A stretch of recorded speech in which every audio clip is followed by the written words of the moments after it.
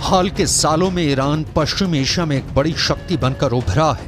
Iran ने अपने वर्चस्व बढ़ाने के लिए पूरे इलाके में अपने साथ कई देशों को भी लामबंद किया है। ऐसे में कहा जाता है कि ईरान के फतह 110 मिसाइल पहले से ही लेबनान में हिजबुल्लाह के पास है, जो आसानी से हाइफा को टारगेट कर सकती है। खबरें तो ऐसी भी हैं कि ईरान ने अपनी फतेह 110 और जुल्फिकार बैलिस्टिक मिसाइल को सीरिया में तैनात कर दिया है।